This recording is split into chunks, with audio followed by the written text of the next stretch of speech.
We call it Machamba de Coral. Yes, it really was an adventure, an amazing experience.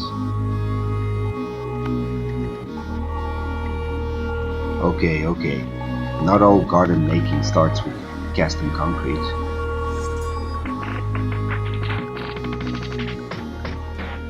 Then again, only a few gardens are made in the ocean. But this one is.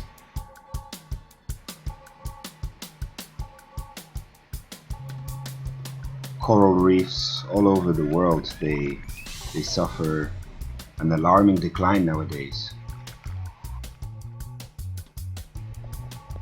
So it's really time to take action. It's time to dive in and take imposing measures for the future generations to enjoy beautiful reefs like we do. We need to complement the conventional ways of protecting biodiversity, such as marine protected areas, with new and active conservation tools.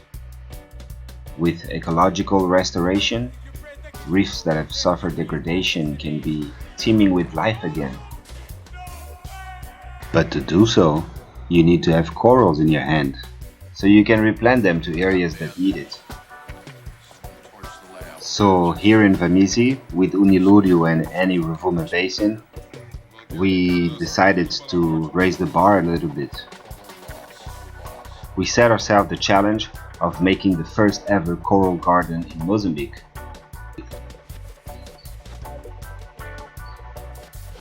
The principle is simple.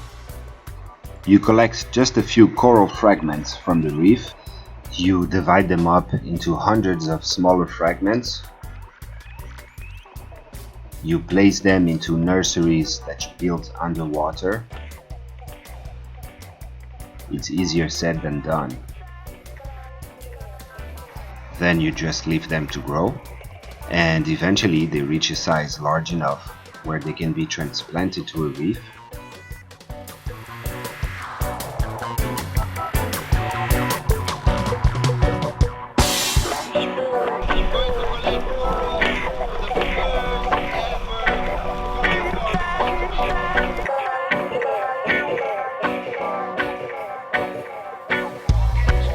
Then we look for a large and healthy coral colony, from which we remove just a little branch.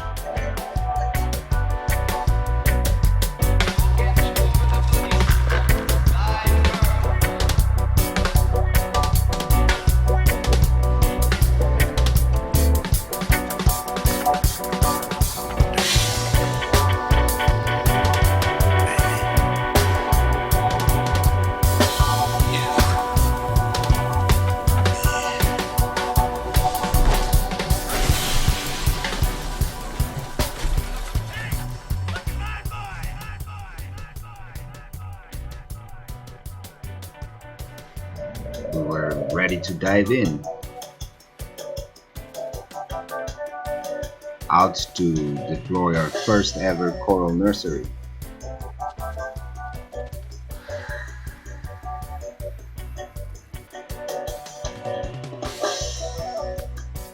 We were like underwater farmers.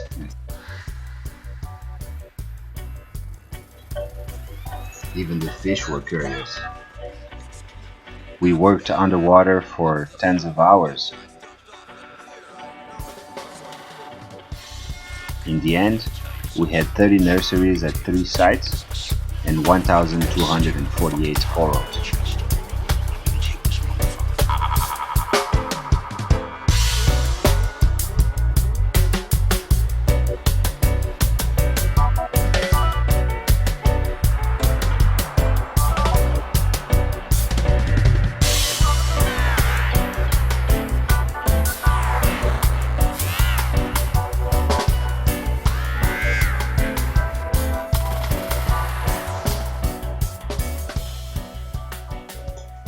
When we were done and satisfied of our work, we left the corals there to grow.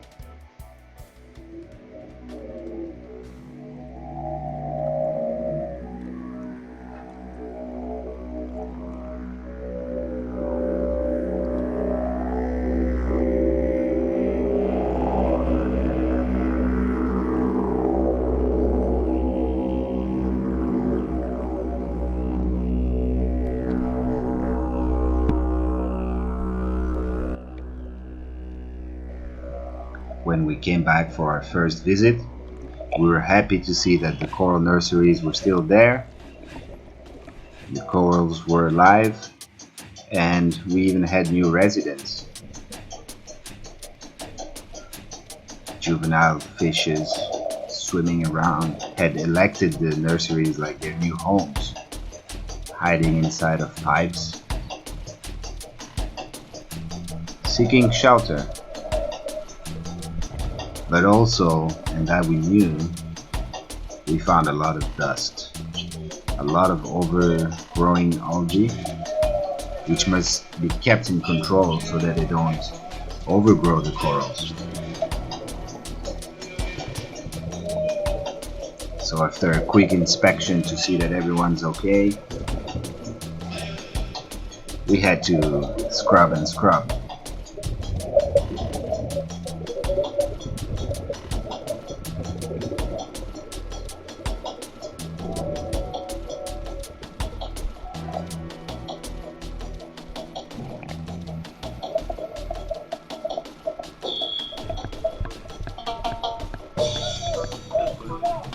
This way we were giving the corals a chance to grow faster and healthier with less competition.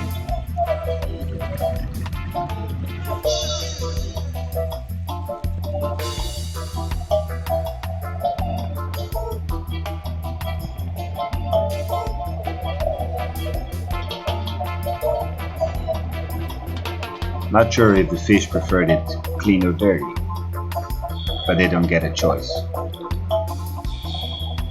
Even though they're very welcome here. Especially when they did their part of the cleaning.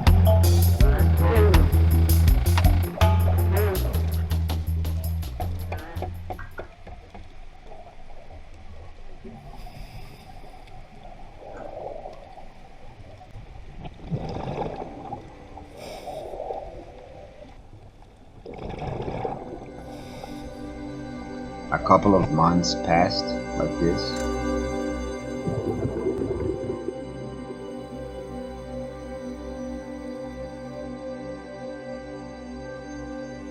And when we came again, we were very happy to see how they had grown.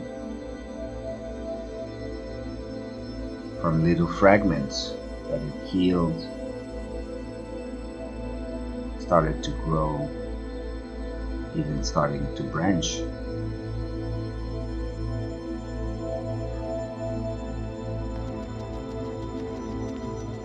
But 2020 was another bad year for the world climate, and El Nino, the temperature of the ocean started to rise, and it stayed too high for longer than the corals could cope with. All over the world, corals started bleaching, turning white like snow. Even the coral nurseries, they suffered a lot. And while the fish stuck around, we had a lot of mortality.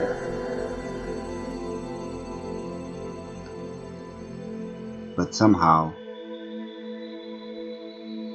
the force of nature, the corals gained back their pigmentation, and with their color, their health came back, their strength, and they kept growing. They kept pushing for life. It's been about 8 months of the project now, and all those corals who haven't passed away from the climate, predation, or competition are just thriving right now, growing day after day. Using teamwork and dedication with this technique, we can do great things. We can help once degraded reefs to spring back to life. We can help coral reefs onto the path of recovery so that they may still exist tomorrow. I think it's worth the effort.